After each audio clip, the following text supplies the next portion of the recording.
When I think about black people, I think they're nice, happy, stuff like that. I think of black people, I think they're beautiful and wonderful. The best people I ever heard of. When I think about black people, I think about asking them what their name is. You'll find the truth.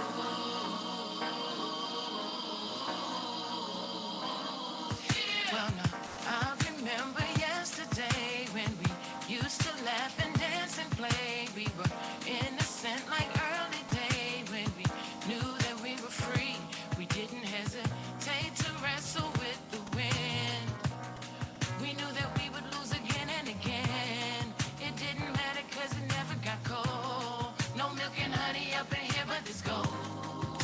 Gold, with gold, with gold, with gold, gold, with gold.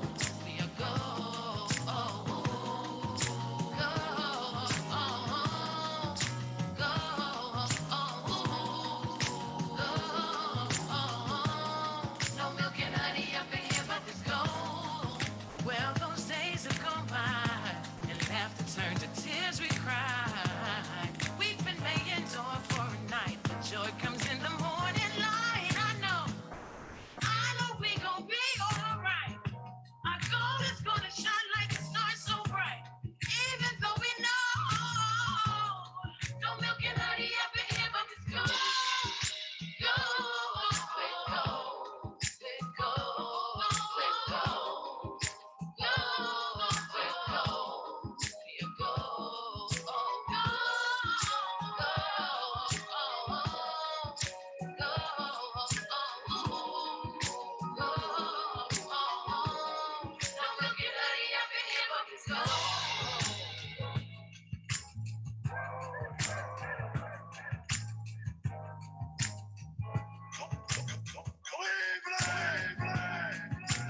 This is for you. This is for you.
I'm only human, as they say.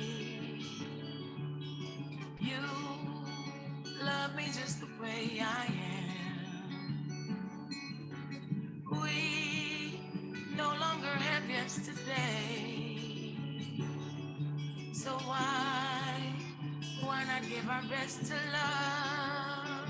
Why not give our best to why not give our best to love?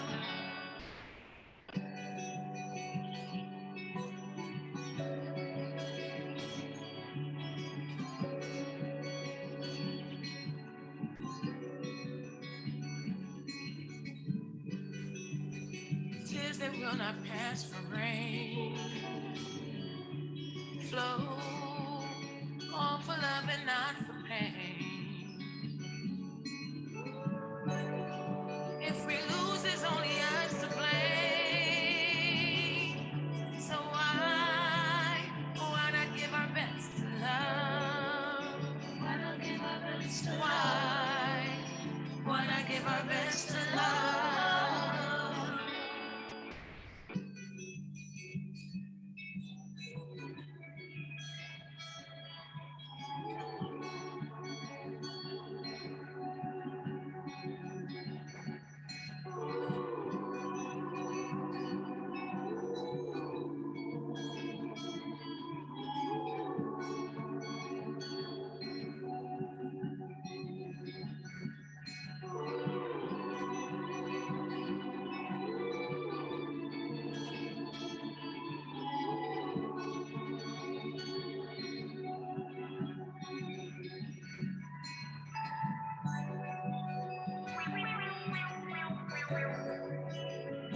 Wanna give my best to love. Oh, you wanna give your best to love. Me, I'ma give my best to love. Oh, oh, we better give our best to love.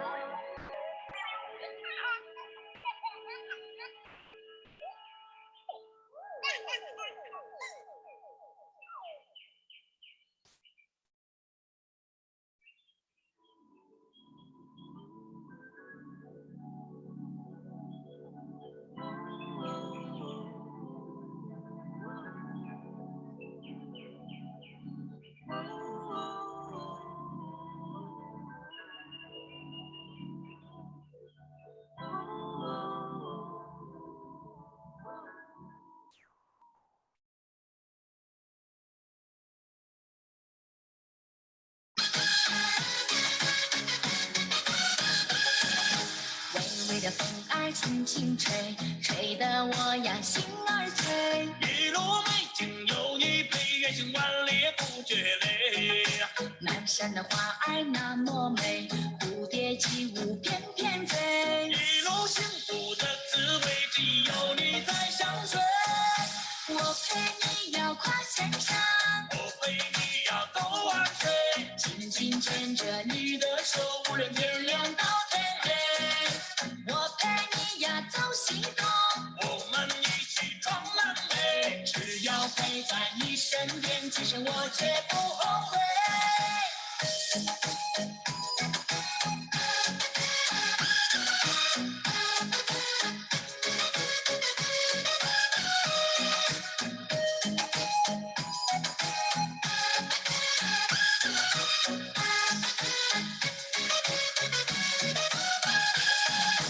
微微的风儿轻轻吹，吹得我呀心儿脆。一路美景有你陪，远行万里不觉累。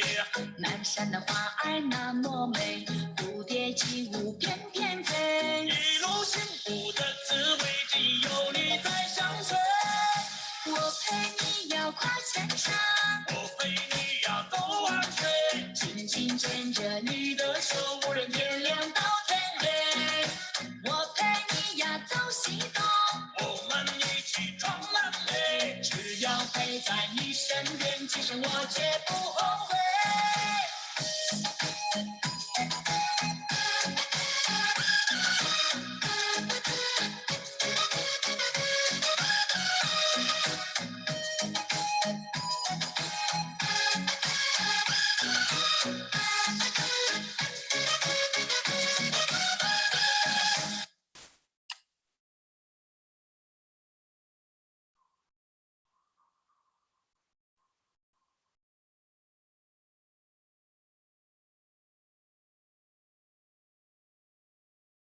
One more round of applause for the Asiatown Square dancers, please. They're a group of residents who've been getting together to dance every Saturday morning in the vacant lot on Payne Avenue in a traditional expression of Chinese culture, dancing in a public square, or as we refer to it, square dancing, and wearing MidTown kickball t-shirts too. My name is Paul Deutsch, I'm principal at Biolossi, and I'm the chair of MidTown Cleveland Board of Trustees. And on behalf of MidTown Cleveland, I'd like to welcome you to the 38th annual meeting. We're coming to you live from the Agora, where unfortunately, COVID has disrupted our plans to host you all at this beautiful venue. We're fortunate to have a small audience of friends and sponsors on hand today, but couldn't safely bring everyone together inside. We're hoping that next year we'll be able to fit all who want to join and rock the Agora together. Wherever you're watching from, thanks so much for joining us this afternoon. We're going to do our best to top last year's virtual event, so stick with us. So we're going to use some cool technology to keep the people in the room here and the people at home on their screens connected today. If you'll get out your phones, I'll give you a second to do that, and go to www.menti.com and use the code 39022695. You'll see the first interactive poll question, but I'm going to read that again just to make sure everybody has it. So go to www.menti.com and use the code 39022695. So let's start with an easy one to get warmed up. Tell us about your Cleveland Walls experience. Were you here for the event, missed the event, but have seen some murals, or still need to get to MidTown to check them out?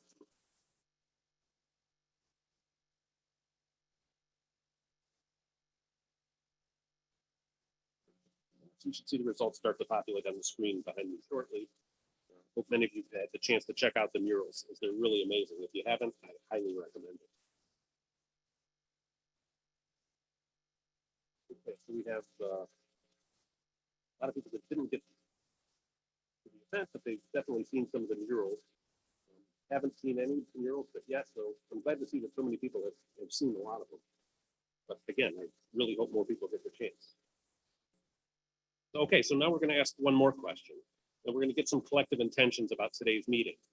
Please type in the one thing that you hope to take away from today's MidTown annual meeting. Stick with dementi.com and click refresh or next question on your screen. And share with us one thing you hope to take away from MidTown's annual meeting today. And you should see those results here in a word cloud. Let's give that a minute.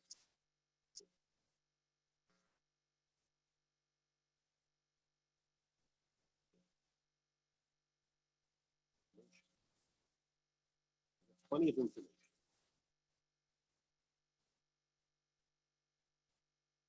Okay, well, thanks for trying that out. Before we proceed, I want to thank the following for their contributions to making this year's meeting possible.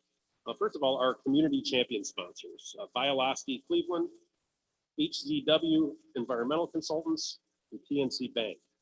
Also, I'd like to thank our community investor sponsors, the Cleveland Foundation, Dealer Tire, Key Bank, Magnet, and Third Federal Savings and Loan.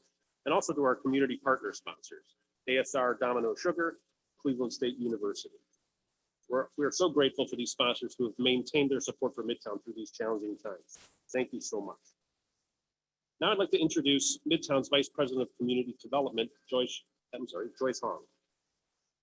Thank you. It's been about 6 weeks since we wrapped Cleveland Walls, a whirlwind 10 days of art, music, community building, and celebration. We're so grateful for all of you who came out for Cleveland Walls, who partnered with us, supported us, and pitched in to make the event possible.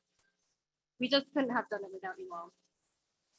We'll unpack some of the meaning behind the event in our program later, but I hope you'll enjoy this short video that recaps the event.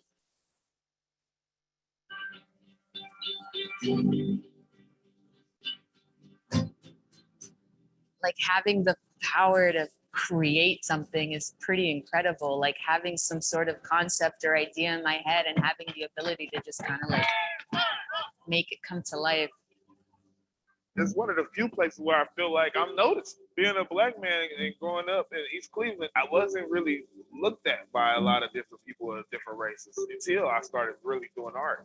That gave me a place where I can actually have a voice that I feel like it's not ignored easily. You want to bring beauty and color to the community, and you want people to accept it and appreciate it. And just knowing that I grew up in East Cleveland, and it was like, if you don't stand for something and stick to something, then you get lost. You know, I've seen many of my people, they're still in the same place that they was growing up. And it's all because I found something that I liked, and I just held on as tight as I could to it.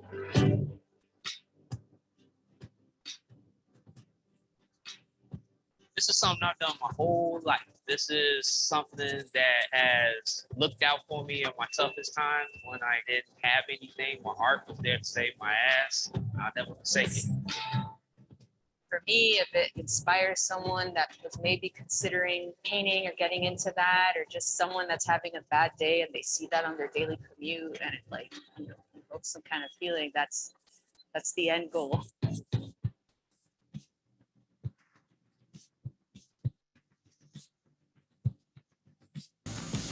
I can paint my daughter. I've had people that don't have a kid of color, that don't grow up in the inner cities, that don't deal with all the stuff that I deal with as a parent, still walk up to a painting and see their grandchild or see their, you know, their child, and they see that experience.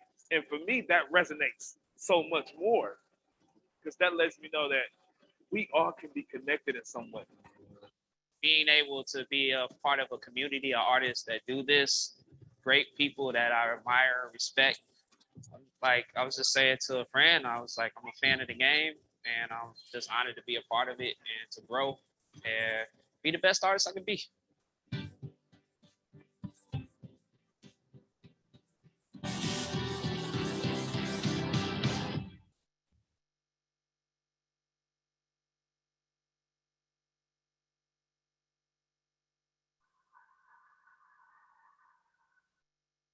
I still hope people go to see them in person. Our annual meeting is typically the time when we do a bit of official business also. So first of all, I want to thank two board members who we're very grateful to, who've stepped down for professional reasons. Karna Bowl and Forrest Bison. They're moving onto other roles that will make it impossible for them to continue on our board. Thanks to both for their many contributions. We also have three board members who will be renewing for an additional 3-year term this year. Maria Campanelli, Matt Salmon, and Michael White. And we have three board members who we've welcomed since our last annual meeting, Erica Anthony, Aaron Saltzman, and Elaine Cho. Thanks to each of you and to your entire board, and to our entire board for your service at MidTown. Now I'm going to turn things over to our incredible staff. I'd like to introduce you to Sam Malone.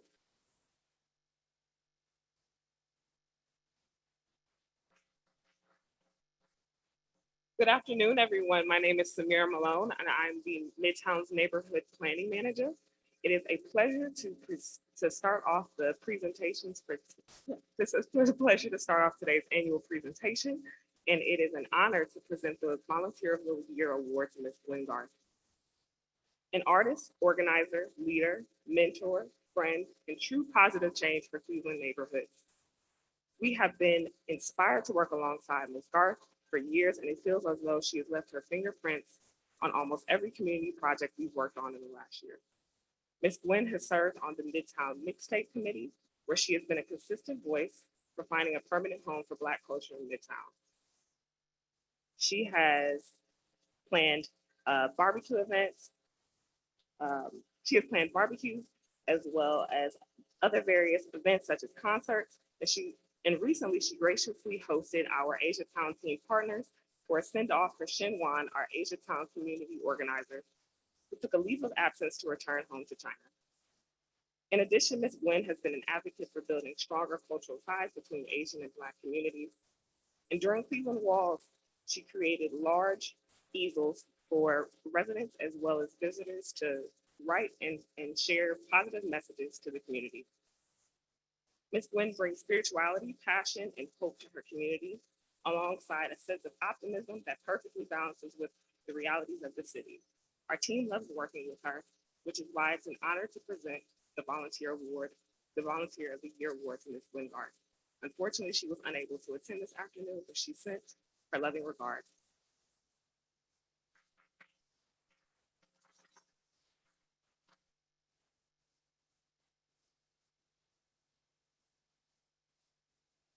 I'm pleased to present Midtown's Neighborhood Vibrancy Award to Land Studio and Joe Lanzalotta. Midtown has partnered with Land Studio for the past several years on a series of collaborative space building projects in the neighborhood, none bigger than Cleveland Walls. I had the honor and privilege to partner with Joe Lanzalotta, a project manager on the Land Studio team, to manage this project. The logistics behind this event, which we have been planning since 2019 or earlier, were all consuming. I don't think Joe slept more than a few hours a night for about 12 days straight during the event. And despite this, he was energized and focused, working with a clear mind and supporting our artists in what was a very physical effort. In recognition of the work Land Studio and Joe Lanzalotta did to make Midtown more vibrant, we are pleased to present them with the Neighborhood Vibrancy Award.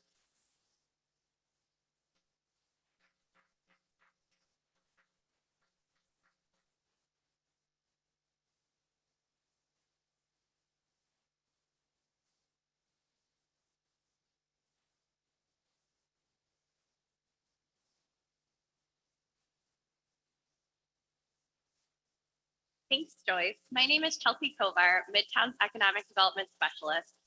The Dunham Tavern and Museum, 6 acres in the center of Midtown, is one of the few large green spaces between Public Square and Wade Oval. Earlier this year, Dunham completed a dynamic and inclusive master plan that would transform the campus, making big gestures to open up to the Huff neighborhood to the north and become more welcoming to all. The plan also calls for a creation of a walking trail throughout the grounds, which will tell the history of the neighborhood and area culture, in addition to the history of the Dunham family, a barn expansion and plaza for events, and a new community pavilion. Dunham Tavern, under the leadership of Executive Director Lauren Hansgen, is poised to start implementing this new master plan, which has the potential to be as positive of an impact on Midtown and its surrounding neighborhood as any we've seen in recent years. In recognition of the vision and commitment behind the Dunham Tavern and Museum Master Plan, we are pleased to present them the Midtown Neighborhood Vision Award.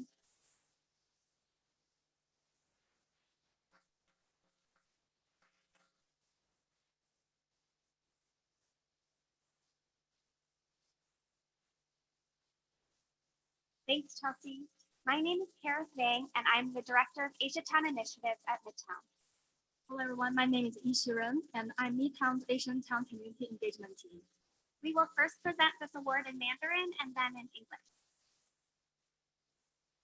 亚洲城英语学习班是由我们亚洲城居民们发起，在亚洲城团队的协助下进行的一个项目。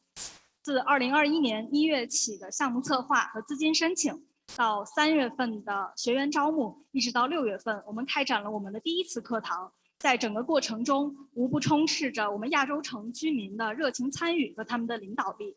所谓“活到老，学到老”，这句话在他们的身上有着完美的体现。不仅如此，在学习过程中，他们这种互帮互助的情谊更是难能可贵。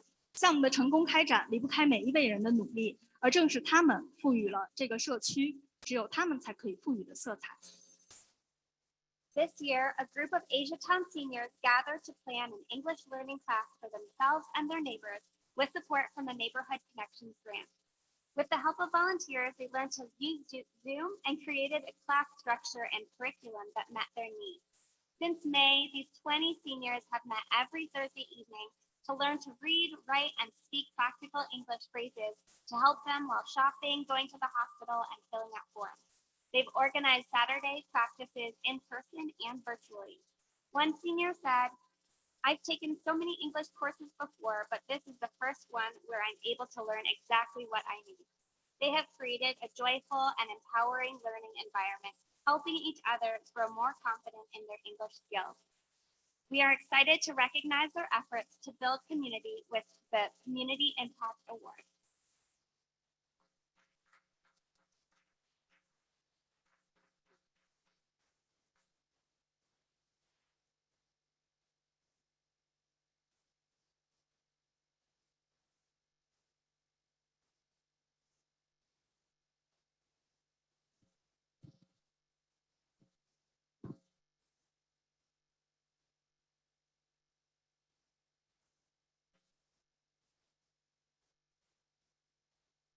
Good afternoon.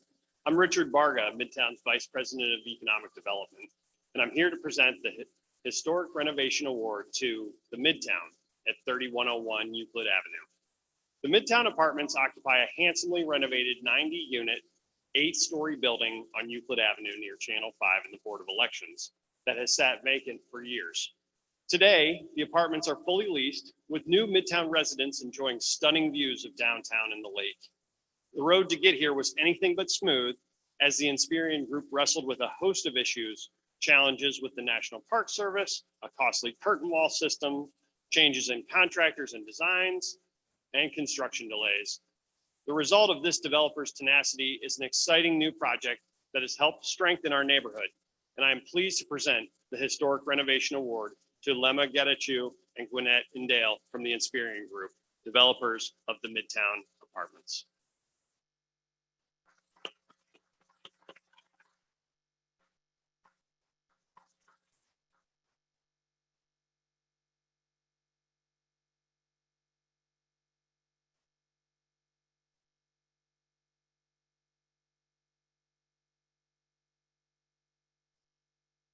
Good afternoon. My name is Jeff Epstein. I'm Midtown's Executive Director, and I'm here to present a few more awards to people who are truly and deeply dedicated to the community.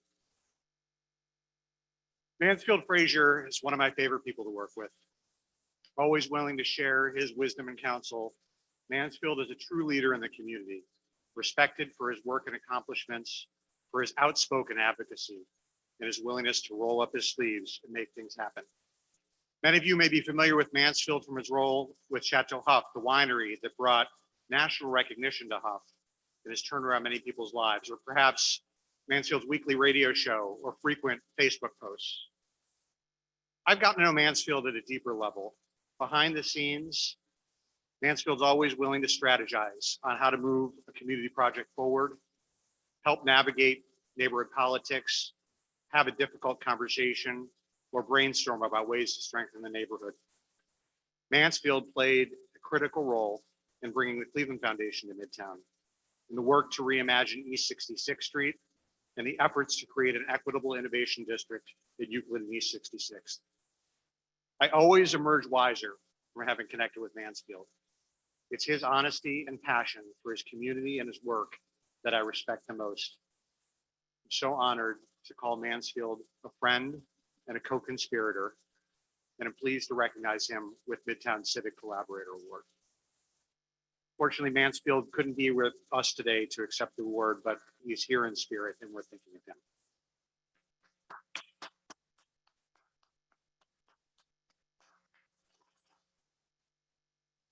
For the last 4 years, we've been blessed to be represented by two strong city council representatives, each of whom we've partnered with to achieve great results. Both are moving on from council, and we'd like to honor them today to show our appreciation. Councilwoman Phyllis Cleveland, who represented Ward 5 for over 15 years, stepped down in May of this year.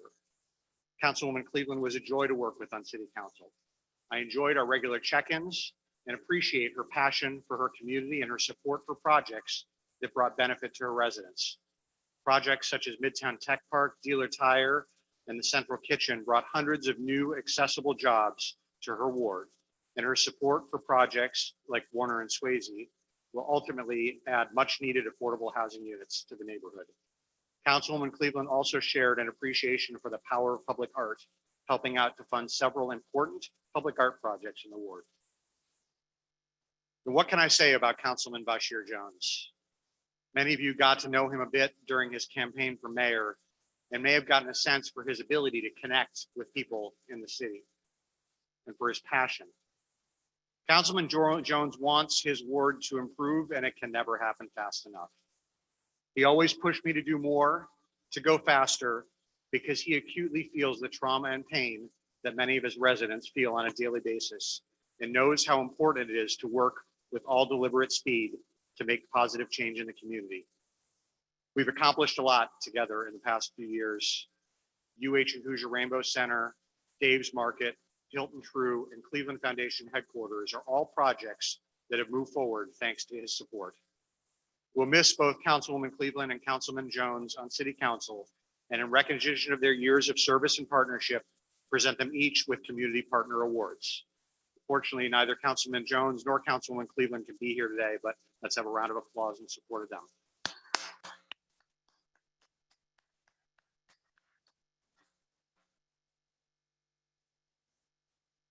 All right, pivot time. It's good to be back on the stage at the Agora. We've got a small crowd here, and I miss having this room packed with energy. And I told some of the folks here I'm going to need their energy to carry forward today as I give this talk. And preparing for the talk, I was reflecting on the last few years of annual meetings where I've talked on different aspects of our vision statement. 3 years ago, I talked about what it meant to us to create a connected community in the center of Midtown. And 2 years ago, I talked about the different aspects of place and how we think about place creation in Midtown. And of course, last year, our annual meeting was virtual, as the experiences for many of you this year, disrupted by COVID and disrupted by the deep anger over racial injustice that had been brewing for generations that led people across the country to join together and protest. And this year, we're still dealing with that. But on top of that, we have anti-Asian hate. We have our political divide in our country. We have the Delta variant that has been rocking our communities and is a reminder of how terrible this virus is. And we have a wave of violence stemming from deep injustice in our communities. And I want to just take a moment up front before I get into the meat of it to acknowledge how heavy this all is. It's a tough moment. And I know our team feels it, and I know many of you feel it, and particularly those of us who are in this civic space who are working on these issues every day. It's hard. And as much as we try, it weighs on us. We can't fix these problems, but I know that we're doing our best. And so today I want to think in a way that our team has used, and not to ignore these problems, but to look past them and to think about vision, just as we asked our neighborhood to do through our neighborhood vision plan, to think about what is the neighborhood we want to see. And we completed a neighborhood vision planning process. You'll hear more about it throughout my talk and afterwards earlier this year that had a ton of community impact. And we asked people to think about the future. And they came up with this beautiful vision statement for our neighborhood. And this is a statement that has a lot of complexity to it. There's a lot in it. This is not Midtown Cleveland Inc.'s vision. This is the community's vision for what the neighborhood that they want to see. And there's a couple pieces of this that have stuck with me and I want to talk about today. This first statement around the Midtown neighborhood being a place for connection, belonging, and the joyful celebration of the patchwork of cultures and communities that make up Midtown. What does this mean? What does it mean? Why is belonging important? Why is culture important for a community development corporation? Why do we spend so much time on a mural festival in the neighborhood? We believe that the expression of culture and diverse culture creates a sense of welcoming, creates a sense of belonging for people in the community. And when that celebration of culture is culture that has been neglected, subjugated, ignored for generation, it is even more powerful and more important to express. And by expressing culture and belonging, we deepen the connections that we have with the people who live and work in our community. And we've been doing that this last year. We hosted at Dunham Tavern a group of residents, our Midtown Mixtape Committee, that had perhaps the first Juneteenth celebration in the history of Midtown Cleveland, a joyful and celebratory event for those that were there. Dancing was happening all over the room. I don't think Dunham Tavern had ever quite seen anything just like it, but incredible the permission that we were given for culture. And of course, you saw our meeting open with our wonderful Asia Town Square dancers. And a funny thing happened. These dancers have been every Saturday morning on the parking lot of the old Dave's. And when I went to Google the other day, I saw this square dancing parking lot. And so the expression of culture in some ways has a physical effect on place. I don't know how this happened on Google, but to me, it's a sign that we're doing the right thing. And then of course there was Cleveland Walls, and you saw the video earlier. And I think this event was important on so many levels, not just the expression of Black faces on walls throughout our neighborhood, many more than we've ever had before, that provide a sign of that this is a place for you. We see you here, but also the stories. This is Garrett Morgan, famous Black inventor, period, who invented the stoplight, the predecessor of the gas mask from Cleveland. We've got a high school named after him. We think this is the first physical representation of him in space and community. And his family reached out to us after the event to say how excited and how pleased they were. This building at 30th and Euclid was the home to Robert Madison, one of the first Black architects in the country in Cleveland. And his firm has moved out, but he selected a pair of Native American artists out of a group of many artists to paint his building because he saw the power in adding Native American imagery into our community. And he came out 98 years old to hang out with Kaplan, one of the artists. Kaplan, who's Apache, blessed him with an Apache blessing and talked about how powerful it was to be painting this building and sensing the energy coming off of the building. People came by. This is Kaplan's Cleveland auntie, who came by every day to offer him sage advice. And this happened throughout the festival. People just came by. I was actually walking on this site a few weeks ago, and somebody rode by on a scooter and said, "I love the art." And there's something to this power of art and the expression of culture and the expression of diversity and welcoming that's really powerful. In Asia Town, the Good Harvest Market was painted by an artist, Jet Martinez, who's Mexican American, and he does these Mexican floral motifs. And the owner here chose it because he liked the crossover with Asian culture in terms of these flowers. And here's the owner talking to Jet. He would bring food and snacks out. I think Jet was perhaps the best fed artist here at Cleveland Walls. He had roast duck almost every day. Good for him. And then, of course, throughout the week, musical expression. We heard at the beginning of our meeting, if you logged in, tunes from In Search of the Land. We hosted the first live performance of that out at our headquarters. We provided a wall for people to express their beliefs and culture throughout the week. Our Midtown Mixtape Committee hosted a barbecue at Dunham Tavern. And so throughout the week, powerful, powerful expressions of culture that invite belonging, that invite participation, that invite community. We went virtual with a concert series called Caffeine Beats, where we broadcast on Instagram Live, planned by community members. We commissioned a documentary on the graffiti art in the Warner and Swayze building to again express a different aspect of culture that has for many years been subjugated, not treated as art, and we wanted to celebrate and lift that up. We held a Pride pop-up event to celebrate gay culture at the AIDS Task Force. Throughout Asiatown, we had a series of events. This was a children's festival, and this lot across from Dave's has become this cultural gathering space. It's just a vacant parking lot, but you saw it's now the square dancing lot. Here was the children's festival with children coming out to exchange toys, and just 2 weeks ago we had a mid-autumn festival, and I love this photo because it's very symbolic to me. This is before the event started. We were giving away free mooncakes, which is a way to celebrate this event. And the seniors in the community were lined up for their mooncakes. And I think metaphorically to me, this is people lined up to express and celebrate their culture and community and waiting for an invitation, a convening to do that. Of course, we need to be standing up for diversity and culture, not just when we're celebrating, but when it's under attack. And I'm so incredibly proud of our staff and partners for planning this Stop Asian Hate March. And perhaps what wasn't, it was maybe more important even than the march, was the residents who came out and didn't march, but saw the community standing in solidarity with them. And so this is what we mean when we talk about a place for connection, belonging, and the joyful celebration of the patchwork of cultures. And we invite you to continue with us to partner to find more ways, because we know that culture breeds community. I want to talk about a second piece of the vision statement that really stuck with me, and it's this piece. In Midtown, prosperity is reinvested in the community.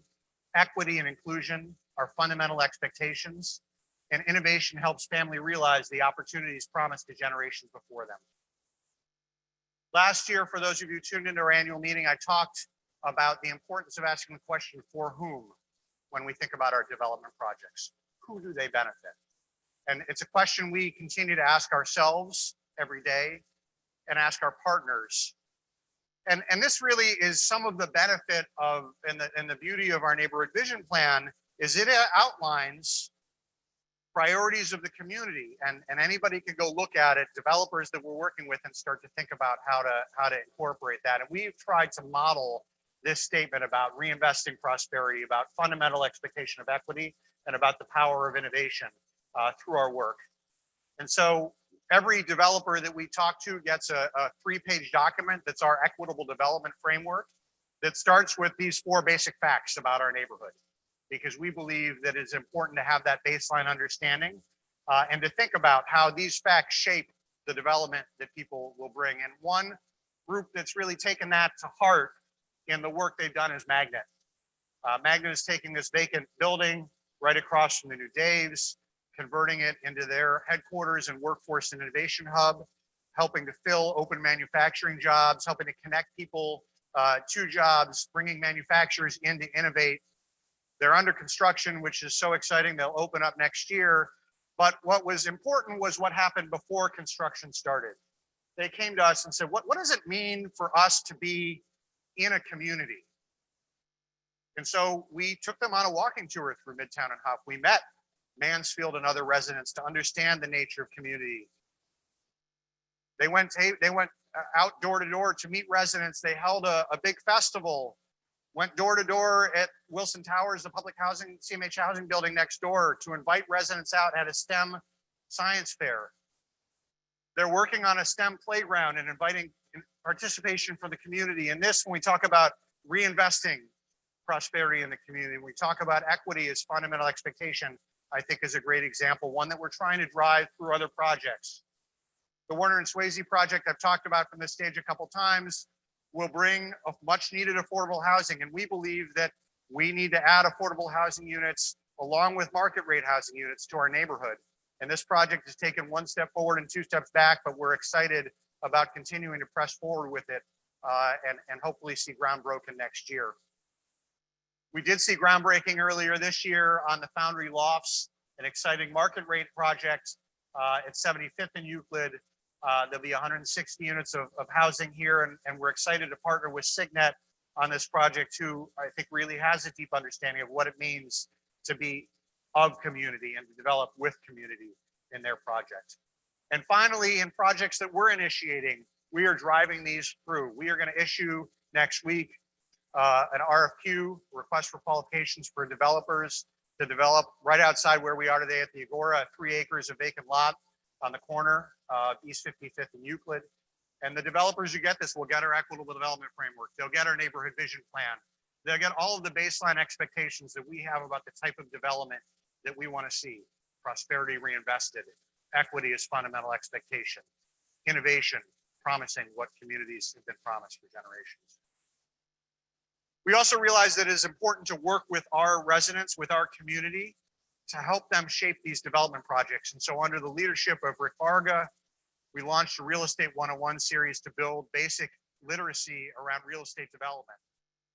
We held the series virtually in partnership with Cleveland Neighborhood Progress. And people viewed online, you can go on our website and download these, but we believe that it's important for residents not to have a completely level playing field, but to have some basic understanding of how to interact with developers. Why does development happen? How do developers think about projects? Why can't certain things happen so that they can push and advocate? We also have been working to build these aspects into the green space planning that we're doing, where we're working with the ACE Mentor program, a great program that works with high school and college students who want to get into architecture, construction, engineering. Very, very, very white fields that need to diversify. And we'll be putting up, thanks to support from the Cleveland Foundation, a park and dog park at 71st and Chester later this year, designed by these students. You heard about Dunham's incredible master plan that will open up to the community and invite people in. And finally, we will be planting 175 trees this year and next, thanks to support from the Mandel Foundation and Cuyahoga County. We have a tree canopy in MidTown of 6.5%. And I think about the area that I live, where we have plentiful trees and shade. It helps keep us cool. It has environmental benefits, and our neighborhood is bare.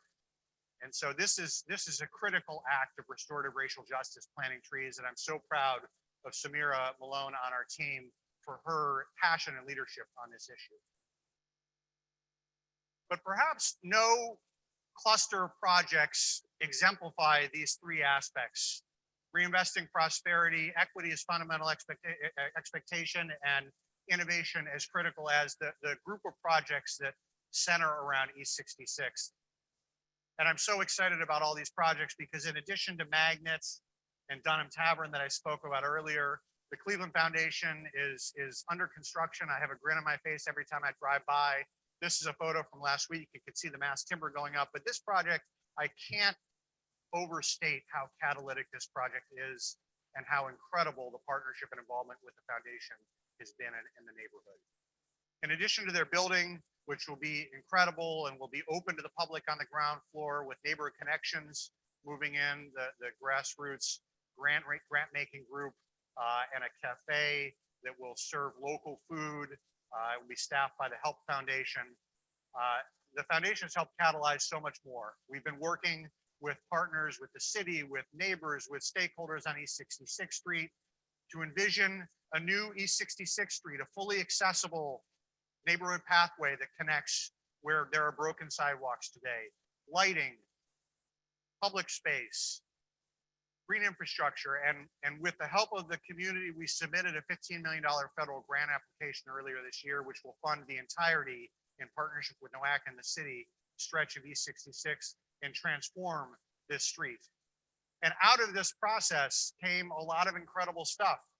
A youth council in Huff formed and has been getting involved in many projects. A neighborhood council formed, and the ties between the community are incredible. This is my favorite meeting to go to every couple months with the joy and the energy that people bring. And there are projects around in partnership with our partners, Pamiko's Foundation and other neighbors in Huff.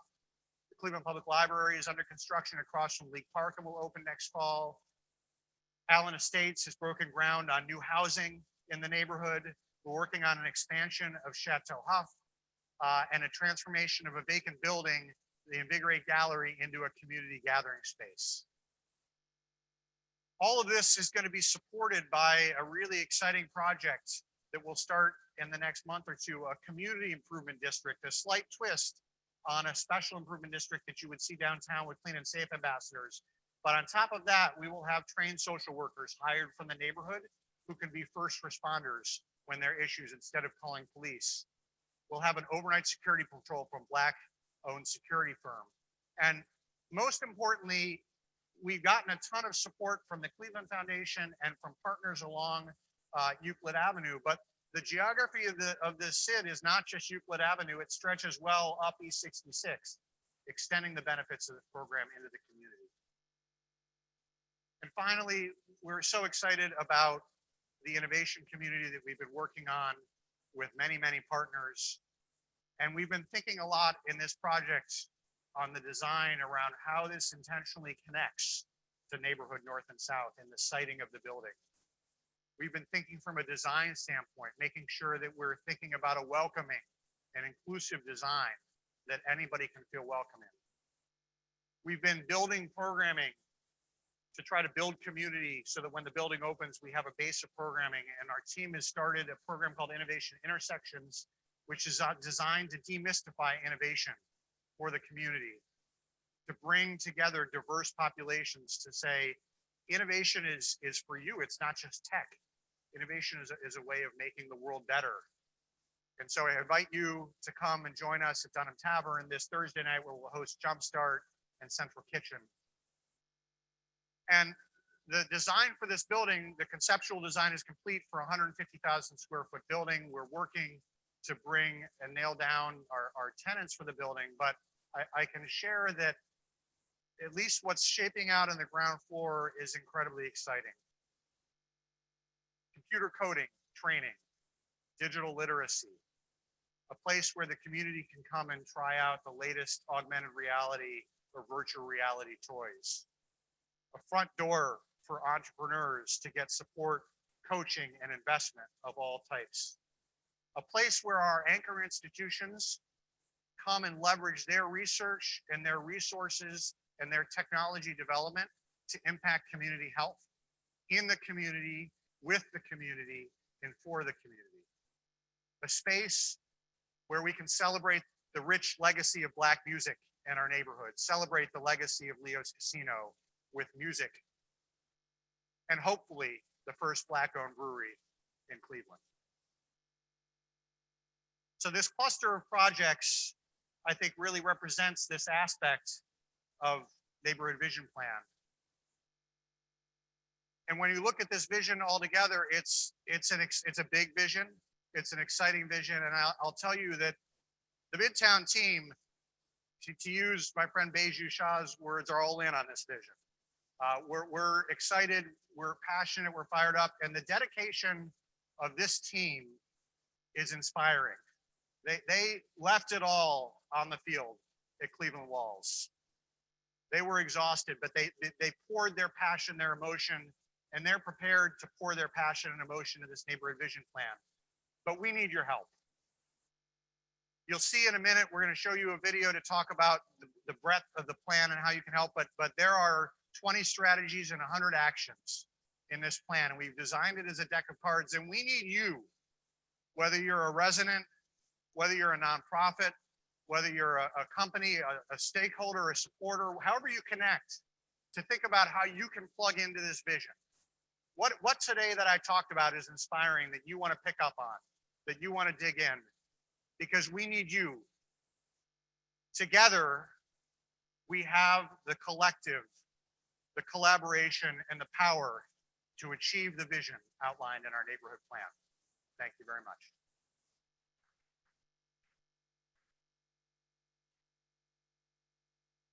Over the past year, our team at MidTown Cleveland has worked hard to produce the Neighborhood Vision Plan, a place-based, holistic, living neighborhood plan that will be the guiding vision for the Midtown neighborhood. We wrestled with some big questions. What's the vibe of Midtown? What should the neighborhood look like? And what's the neighborhood's identity? We sought to have community voices shape this plan at every step of the way during the pandemic, from virtual town halls to conversations in the Dave's parking lot to an online collaborative map. And we are proud of how the plan's vision was co-created by the people who live, work, and create in Midtown and our surrounding neighborhoods. In speaking with community members and stakeholders, we summarized our learnings into 8 major headlines that form our understanding of where Midtown is today and where it needs to go. We identified key needs in the community, like an increased emphasis on health outcomes, a more robust, accessible job pipeline, the need to build youth resilience, and the lack of a central community meeting place. We knew these had to be priorities in Midtown's work over the next 5 years. We then developed a vision statement for the neighborhood, which then led to 20 high-level strategies to help us build on our shared vision for Midtown, like strategically invest in new housing, restore and grow Midtown's green infrastructure, and elevate Black and Asian creative voices. Under each of the 20 strategies are set up even more specific actions, over 100 in total, that are open invitations to partners, residents, and other stakeholders to join us in building a stronger neighborhood. We've chosen to present the plan as a deck of cards, 1 card for each action. We're inviting you to play cards with us by identifying areas of interest or experience and finding actions you can help take to move the plan forward. Some of the actions can be implemented quickly, and others will lay the foundation for bigger changes in Midtown's future. We also included near-term actions that will move some of these strategies forward. Each card also outlines the support we'll need from various partners and community members. Let's look at an example. One of the 20 strategies is to create community gathering spaces. We want to create bold new spaces where people can gather together. They could be formal and informal, spaces for outdoor events, play spaces for children, and spaces to eat, rest, and recharge. We know that as Midtown grows, public spaces should highlight existing community values and culture and act as amenities for existing and new residents. One action for the strategy is to create small outdoor gathering spaces to serve different opportunity areas in Midtown. Another action is to create a large programmable space near Euclid and East 55th. We also want to establish community centers with indoor programming for all ages. The positive outcomes of this strategy will reinforce Midtown's identity as a place of belonging, provide an amenity for residents and employees alike, and establish more active public space that highlights the culture of the neighborhood. And to do that, we are going to need long-term commitment and strong relationship building from Midtown's partners. This is an example of how Midtown is going to translate our ambitious vision into tangible development. Despite the twists and turns of the last year, the Midtown Cleveland team is more than excited to share this with you all. While the Midtown Cleveland team will be offering leadership and support, we want to emphasize that this is a neighborhood plan, a vision to be built by us all. Our desire is to work with and alongside you on implementing these actions, whether you're an individual resident, a community, or an organization. Our team has created printed summaries of the neighborhood vision plan, and you can check out the full plan and a virtual deck of playing cards on our website. The input, engagement, and thought partnership of all of our collaborators has given us an actionable 5-year plan that will not only benefit the residents and employees of Midtown, but also the surrounding neighborhoods in the East Side as a whole. We can't wait to partner with you towards achieving the compelling vision laid out in the plan.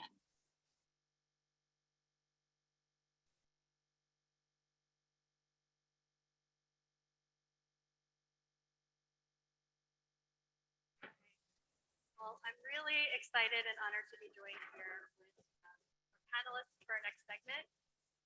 One of the questions Jeff asked in the State of Midtown Address was why a community and economic development organization in town would spend so much effort on something like Cleveland Walls, on installing murals and programming.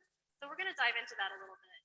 And what I'll do to kick us off is I will introduce each panelist, ask them a question, and then just go down the line, and then we'll kick off into. So first up is Robin Robinson. She's an award-winning artist, an art educator, a community activist, and she's based right here in Cleveland. So as the co-director of Sankofa Fine Art Plus, Robinson is dedicated to bringing fine art out of the traditional art venues into the urban community in the form of community-engaged and socially relevant public art projects with your studio partner, Gary Williams. So behind us is the piece that they painted for Cleveland Walls, which is called Lady Justice. And this is located on East 79th Street in the Huffman St. Clair Superior neighborhood, right? And so this is amazing because all of the artists, amazing because for Cleveland Walls, the artists installed their work in a week. And so talking about pushing, I think every artist that was involved, whether visiting or local, pushed themselves in some way through this process. So share with us a little bit about that. What were you thinking and feeling through that process of sort of this week-long installation? Well, first of all, thank you for having me. This wall, I just want you to know, is 15 feet high, but it's 80 feet wide. So it's quite the wall. To design it, we had to figure out something that would encompass 80 feet. And because we do socially relevant public access or public engaged murals, I wanted to do something that was relevant to that neighborhood and to that building in particular. That building houses a group that's called, what is it? The Distinguished Gentlemen. That's right, of written word. So it's Honeybell Bay. And it's the building that is very active in that community, so in that organization. So if you read the shirt says no justice, no peace. And you see the NO, justice, no peace immediately. But then as subliminal, it's no justice, no peace. So if you know justice, you know peace. And we absolutely wanted to bring that message to the community. And that's what we did. All right, beautiful. Our next panelist is Antoine Washington, whose work is inspired by the Black experience in America. And Washington focuses on creating realistic storytelling portraits, like the one behind us, while creating bold, colorful work, showcasing the emotion of what Black Americans go through on a day-to-day basis. Antoine received the Cleveland Arts Prize Burge Fellowship in 2019. So, amazing. His piece for Cleveland Walls is called Black Family, When I Get Home. Just so moving. He's also one of the founders of the Museum of Creative Human Art, which is a local Cleveland-based artist collective. And so they had lots of programs involved in the Cleveland Walls event, and still lots of programs now, lots of openings. So we're so happy to have you. As a fine artist, you are used to working in the studio. Yeah. And this, I believe, is the first time you went larger scale for a mural. So talk a little bit about like both the highlights and the challenges of that experience. Want me to start with the highlights or the challenges? Well, I'll start with the hard stuff. I'll start with the challenges. I think the challenges was, of course, weather. I'm used to working inside, so working outside is always a challenge, especially when it's hot. And so taking a lot of water in, trying to stay in the shade, trying to find good spots and when to paint times in the day. Yeah, you just kind of just running around trying to figure those things out. That's number one. Also, just trying to, I mean, Joyce, you know this, trying to lock down a building. I mean, through that whole process, I think all the way up to like almost the day of, I almost didn't have a building. And so that was a challenge, but you know, I stayed positive, and then we ended up working it out, and it was even in a better location, I believe, and where I believe it, you know, the community is actually gravitating to it and seem to love it. And so, but yeah, those challenges of painting something large scale, but also using spray paint for the first time. That was super challenging because I'm actually learning as I'm, you know, on the wall. And so usually I'm always up to those challenges anyway, because I'm always experimenting in the studio. So that was just, I literally just switched my mindset into saying, hey, this is my studio.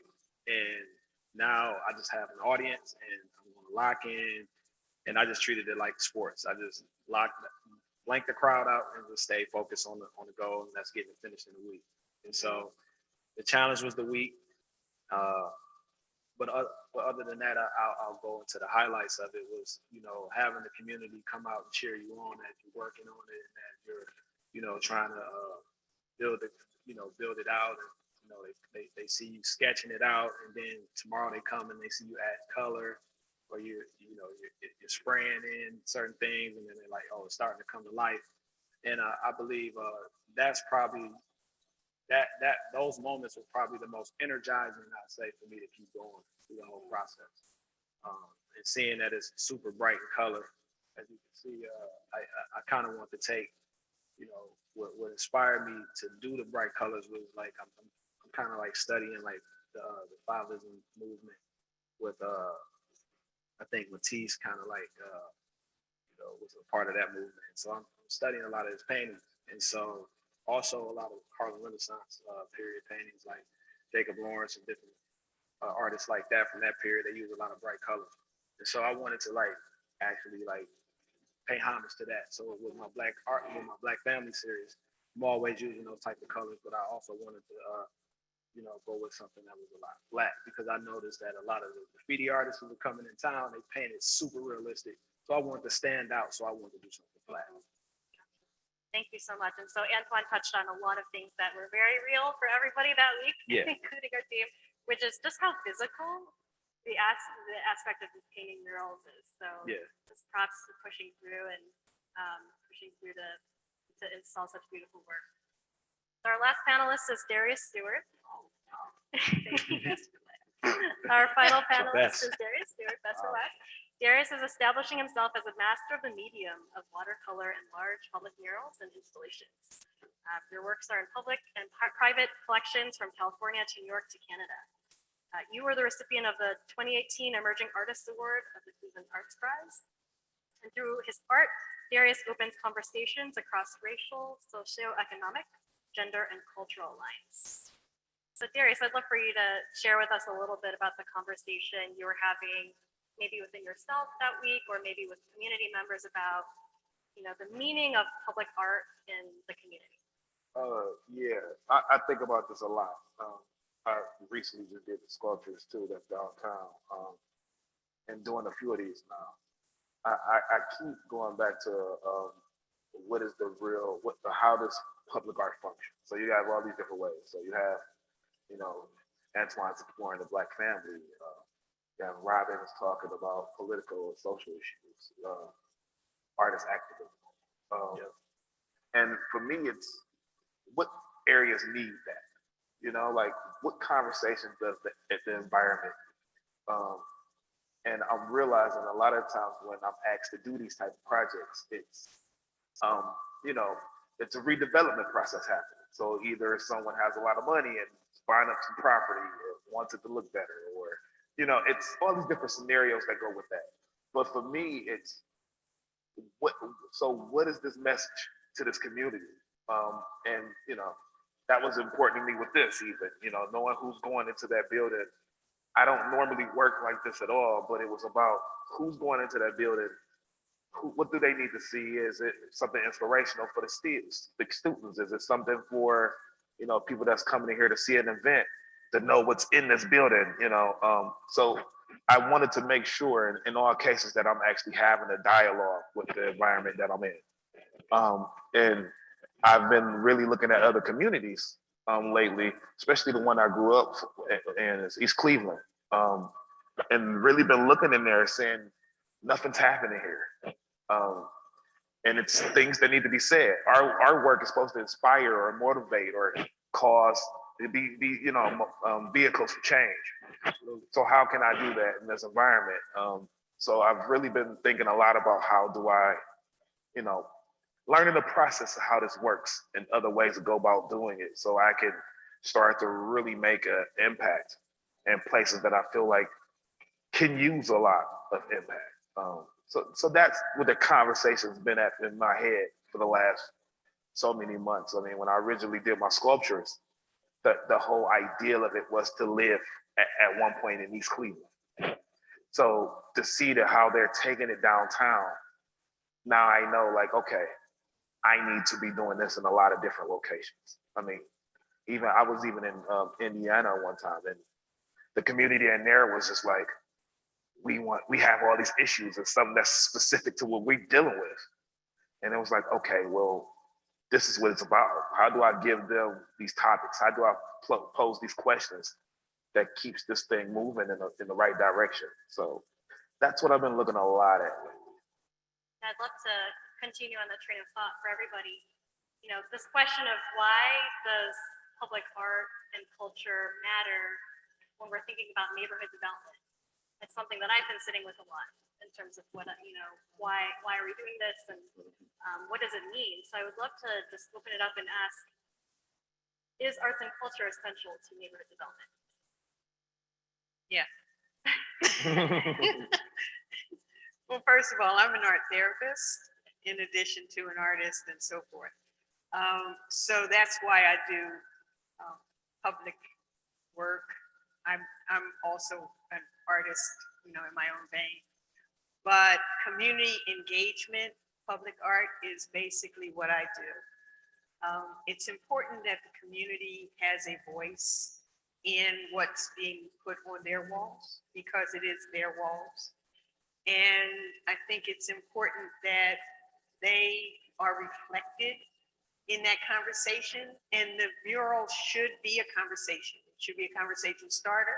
It should be something, in my opinion, it should be something that actually motivates thought, not just a pretty picture for the sake of being a pretty picture. Of course, they are attractive, and they need to be, something that somebody wants to look at a couple times or stand in front of and kind of study a little bit. But, it's important to me to have the community involved in every aspect. So, except for this, because this was, just something that we, did or talked to the building owner about, and not the community so much. But most of our pieces that we do, that, Gary and I do, we start with the conversation. And then the theme comes out of that conversation, and the visual concepts come out of that theme. It always starts with the conversation. And then we've developed a process where the community can also paint. Doesn't matter what their skill level is. It doesn't matter how old they are or how young they are, how tall they are. They end up painting on that mural. So they have an ownership in that piece. Yeah, I will say the same thing. I think everything Robin said, I share the sentiments. Like, the community should reflect, the art should reflect the community. The art should have inspirational, something to continue, something positive for people commuting in the neighborhood, walking to the store. They should be able to feel some sense of ownership over that wall. And that's what I always strive to do when I'm doing any type of art, period. But seeing this being my biggest public art piece, I wanted it to reflect the community and family. And it's at a brunch spot. So it fit perfectly with what the story that I want to tell about Black family and bringing people together. And, you know, a lot of the work I've been doing lately is around fathers, and Black fathers, and seeing Black men in the center of that family. And just to make it home to your family, a lot of times is like, oh, I can be myself again. And so I wanted that reflected to show this is every day in this neighborhood. If someone going to work and they can see that, you might want to call their kid, you might want to FaceTime their family, just because they see themselves. And a lot of times in public art, I know in my community, we don't see ourselves reflected in that work. And so my goal is to always continue to show and reflect that. See myself on the wall, see someone else can even that's not Black can see an interaction of the family and say, hey, that reminds me of what I do every day. And so that's what it's all about, is to invoke that change and to bring some sense of, you know, humanization to Black folks. When you see a Black man walking down the street, hey, he might have a son or a daughter that he plays with. And that's what it's all about, is just bringing those positive images to life. So it's not about the selfie moment. I mean, I didn't hear selfies nowhere in there. Not for me. Not for me. Not for me. You're not gonna see me on the I didn't know if you had another question. I was just being goofy. For me, that's what it's all about. I started off here thinking that it was content first, then finding my artistic ability to kind of lure you into understanding the content. Like, so I'm all content driven. So for me, my practice doesn't change from sculpture to painting on walls to painting in the studio. I feel like it's all the same. I really do like to start with, like where Robin said, talking to the community a lot more. I interacted with the building that I did the mural at. I interacted with the people in that community, partially because I'm loud. You know, like I don't want to be up at 10 o'clock at night with this loud machine and people trying to rest to go to work tomorrow. So, you know, part of it is just out of courtesy.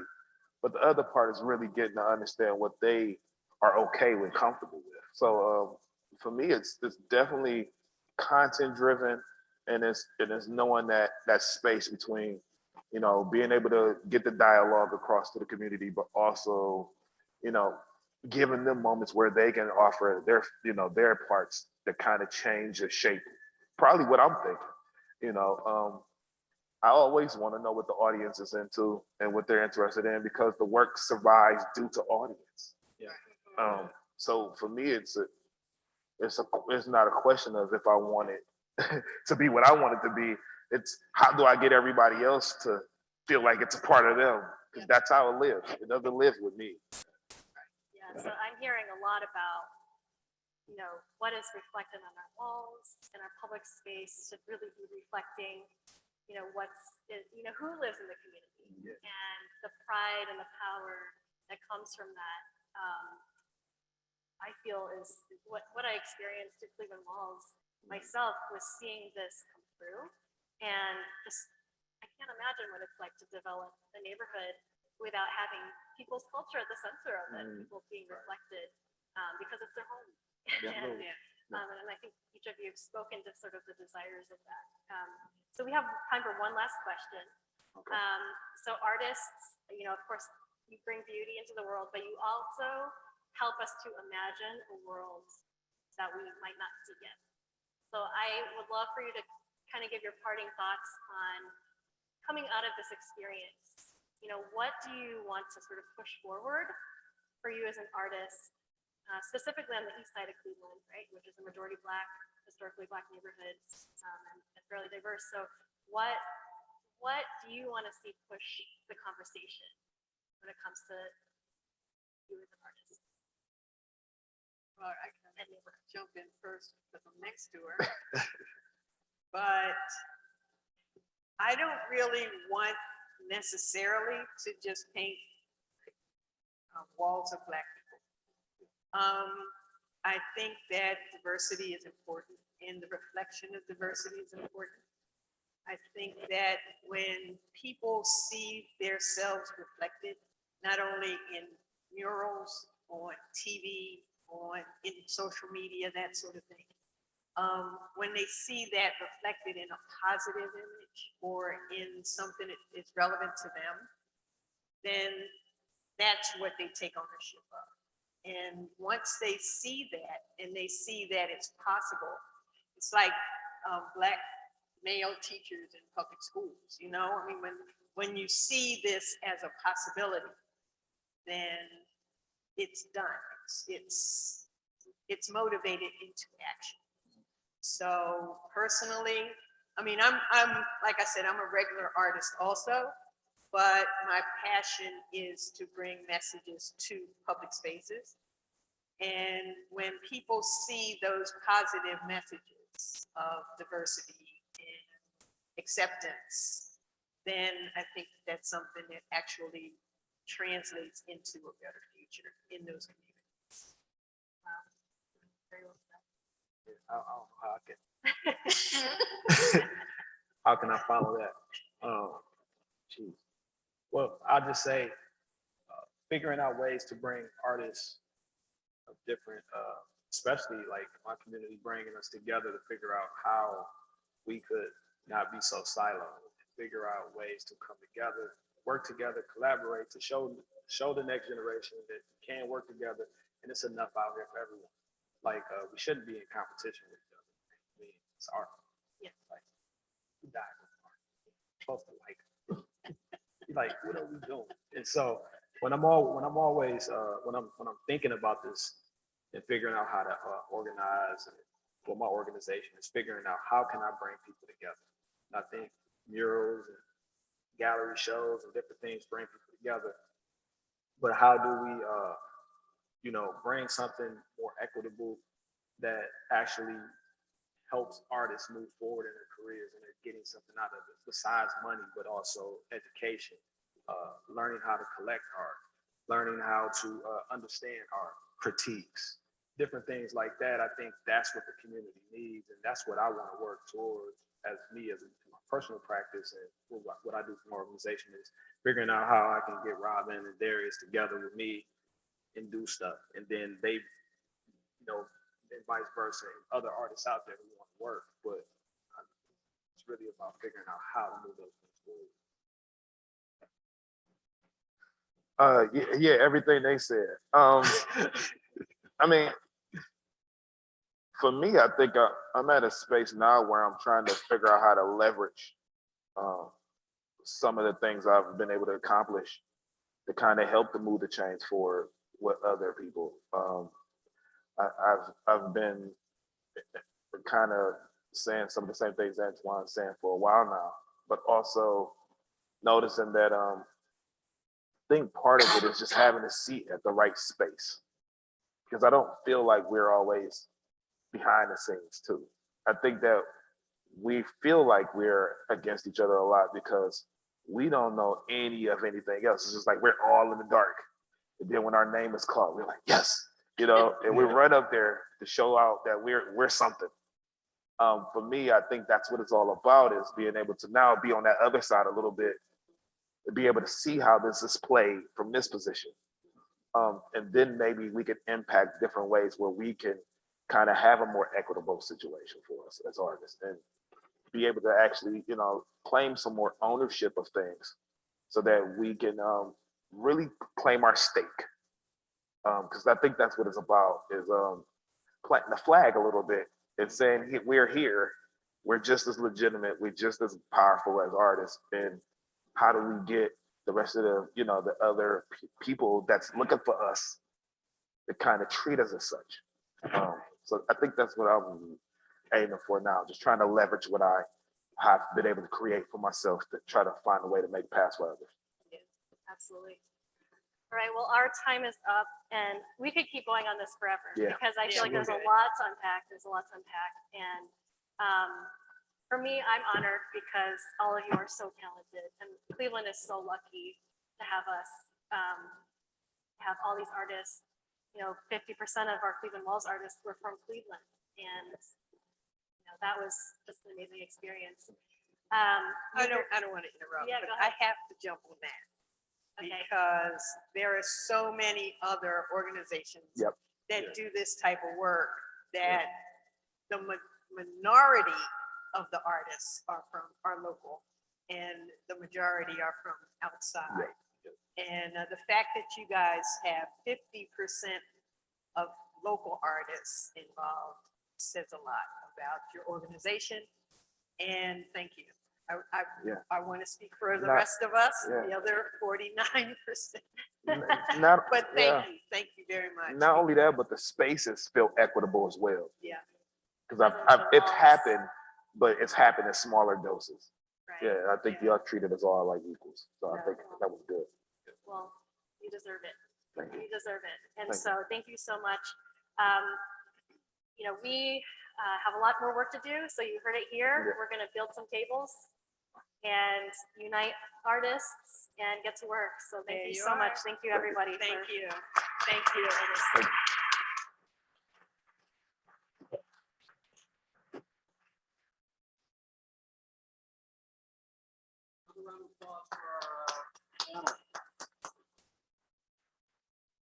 It was great. Really, I wish we had more time for that group. It's really an incredible group. So in exactly 4 weeks from today, voters in Cleveland will cast their votes for mayor in what many are saying is one of the most important municipal elections in Cleveland's history. 2 candidates emerged from the crowded September primary, nonprofit executive Justin Bibb and City Council President Kevin Kelly. We're pleased they both joined us today and would like to invite them to the stage to share some reflections on what they've heard during our meeting and a brief overview of their vision for the city of Cleveland. Before I introduce the candidates, I want to remind everyone to vote on November 2nd. There are important matters on the ballot, whether you live in the city of Cleveland or throughout the region, and every vote matters. Voting is one of my absolute favorite activities to do every year, and I get such a charge out of exercising my democratic rights. So please, please vote. We'll hear first from Justin Bibb and then from Kevin Kelly. Please welcome them to the stage and thank you so much for joining us.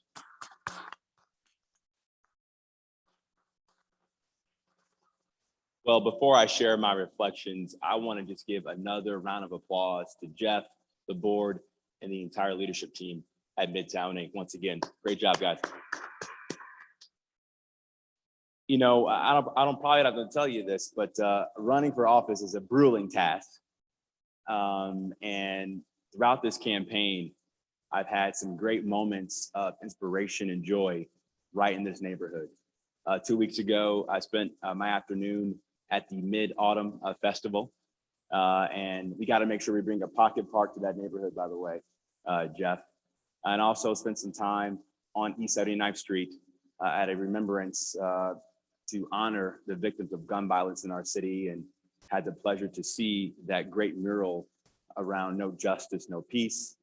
And the awesome project you guys did with the Cleveland Walls was just fantastic. And so you guys have done some fantastic work to really model a better vision for this community. And when I think about the challenges that we see in our city right now when it comes to economic and community development, the work you are doing gives me hope that it can be done all across this city. You know, I'm running for mayor because I believe that now is the time for bold, new, dynamic, visionary leadership to move our city forward. And for us to do that, we need to do everything we can to not only lower crime, but engage in the real hard work of reimagining public safety and policing. And the work you're doing here is a good step in that direction. We need to make sure we have a more modern and responsive city hall that recognizes that a one-size-fits-all approach to economic and community development will not suffice as we claw our way out of this pandemic. And if elected mayor, I'm looking forward to working with leaders with the CDC community to make sure that you have an active and engaged and thoughtful partner in the mayor's office. And thirdly, public education. You know, I got excited when Joyce and Jeff walked me around this neighborhood last year. And they talked about the work they were doing to engage young people envisioning what this neighborhood should look like. That is the real work it takes to make sure our young people are engaged, not only inside the classroom, but outside the classroom in our community to do the real hard work of community building day in and day out. That's the kind of vision we need in our city now more than ever. And one mayor, I'm gonna say that again, one mayor cannot solve these problems in isolation, but it's gonna take a mayor who can truly be a collaborator in chief to ensure that as we fight our way out of this pandemic, we can truly model a more equitable, progressive vision for the city of Cleveland. And I'm looking forward to working with all of you to do just that come November 2nd. Again, Jeff and the board, thank you for having me, and I look forward to working with you in the future. And congrats again on all your success. Thank you so much.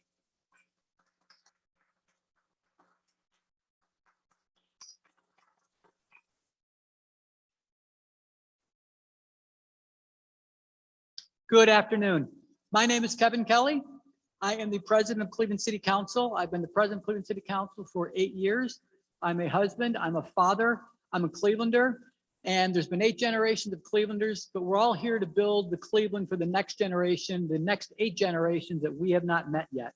Let me begin by just acknowledging and congratulating MidTown for creating a feeling of place, a feeling of community, a feeling of making sure that residents feel included, because we've had conversations earlier in terms of a development isn't a success unless we bring people with it. And if buildings aren't successful, but we need to make it, we need to build places for people, and the people that construct those buildings need to be people from Cleveland, and it's got to integrate the community. And you really have to look no further than the East 66th Street initiative to look at some of the great work that is being done to bring this community forward, to push this community forward, and to do great things for our people. But what's great about East 66th Street isn't that it's a development, it's that it's inclusive. It's that it includes public space. It's that it takes the Cleveland Foundation from its headquarters, where I don't really know where it is. It's hard to get there. And puts it where the people are. Magnet, it's a place people can walk through, community meeting space. That's what this community needs, and that's what MidTown is providing. And as we go through this, I am going to support MidTown. I'm going to support East 66th Street Initiative and others like it, because those are the types of projects that don't just build buildings, but build community. And that's something that I'm going to support every day that I am mayor. One thing that came forth in my conversations when we're discussing what's going on in MidTown, the reopening of Magnet, the whole thing is that we have a problem in this town. And one of the main things I'm going to focus on as mayor, we cannot tolerate a community where we have thousands of open, available, high-paying jobs within 1 square mile of unemployment and underemployment. And right now, that's what we have. And through the work of what MidTown's doing, through the work of putting putting Magnet right down on the street where people can see it, bring people in to understand what can happen, that yes, you can go through this program, you can take advantage of opportunities, you can be making $65,000, $70,000 in a short period of time, giving people hope and opportunities. That's what this community needs to do. We cannot tolerate this mismatch. We can't be comfortable with terms like workforce development or skills gap. We need to help people that are unemployed, underemployed, yearning for opportunities. We need to make sure that we end digital divide. And I know that MidTown's working on that as well. This is a condition we cannot accept. We have too many of our young scholars that we send home, knowing that 18,000 CMSD scholars did not have a device or broadband access. That should be a shocking, clear desk moment that is unacceptable to me, and I know it's unacceptable to you. As mayor, one's life expectancy and one's health outcomes will not be determined by their zip code. And right now that is the case. Right now in the city of Cleveland, in this healthcare capital of the world, your zip code dictates a lot more about your health outcomes than any other indicator out there. We've got to do that. We've got to start building from the ground up. I am a CMSD dad. I'm a proud CMSD dad. And we have to understand that a great city cannot be great without a great school system. We have to make sure that we are really talking to kids, parents in 5th, 6th grade about what are the careers, what are the opportunities? How can we best bring you into this great community that we have? We need to start that early. We need to push it forward, and we need to understand that we can leave no child behind. We can leave no neighbor behind. We have to make sure that we are serving every single Clevelander. When I am mayor, we are not going to return to the pre-COVID Cleveland. we're going to build a Cleveland where every person is included. The pre-COVID Cleveland, there's a lot of people making a lot of money. There's a lot of great projects happening, but we're leaving too many people behind. That's not going to happen. That's not a formula of success. I look forward to working with you to build the Cleveland that we can build together. I want to thank you for the work that you've done. As you know, change is a great political word, but as everybody in this room knows, change is hard. Building coalitions is hard. Dealing with land restrictions is hard. Assembling land, getting contractors, all that is hard. It takes hard work, dedication, discipline, persistence. And that's what you've shown. And I just want to encourage you to keep doing that. And thanks for everything you do for our great city.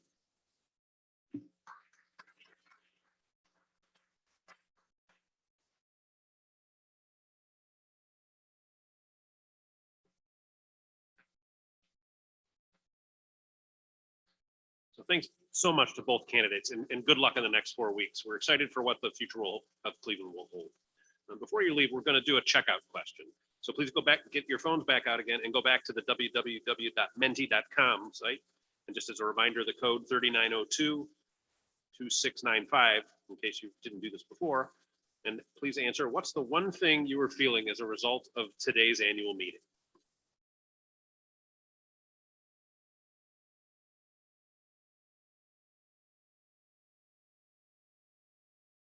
Inspired is the largest, connected, hopeful, proud. I think we're all feeling the same thing. Thank you very much. And thanks to all who joined us today, and particularly to today's sponsors once again. We'll be sending copies of our annual report along with more on the neighborhood vision plan and Cleveland walls to all who were in attendance today. Our meeting is adjourned. Thank you again. When I think about black people, I think they're nice, happy, stuff like that. I think of black people, I think they're beautiful and wonderful. The best people I ever heard of. When I think about black people, I think about asking them what their name is. You'll find the truth.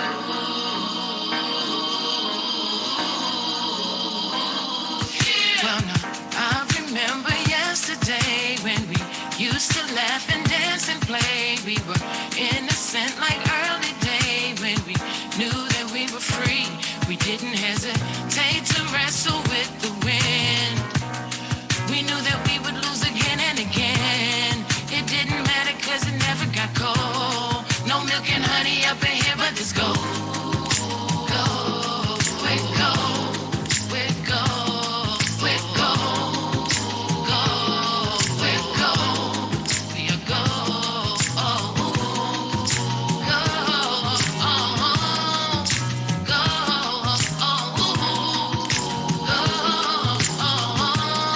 no milk and honey up in here, but there's gold. Well, those days have gone by, and laughter turned to tears we cried. We've been may endure for a night, but joy comes in the morning light. I know we gon' be alright. Our gold is gonna shine like the stars so bright. Even though we know no milk and honey up in here, but it's gold. Gold, with gold, with gold, with gold, gold, with gold. We are gold, gold, gold,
just the way I am.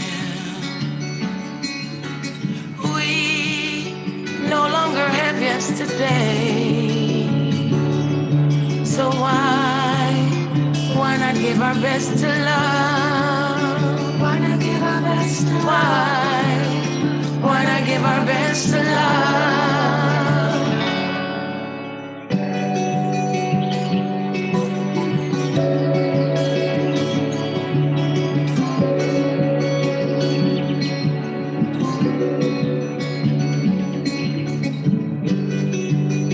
Tears that will not pass for rain flow all for love and not for pain. If we lose, there's only us to blame. So why not give our best to love? Why not give our best to love? Why not give our best to love?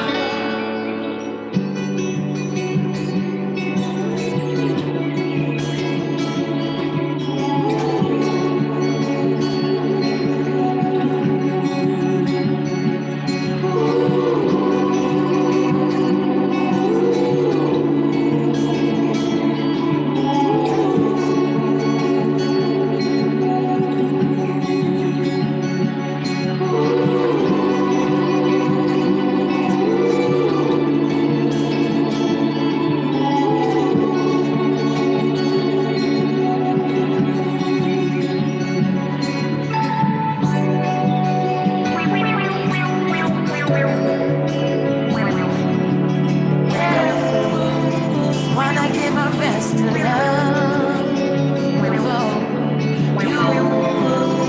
Why not give your best?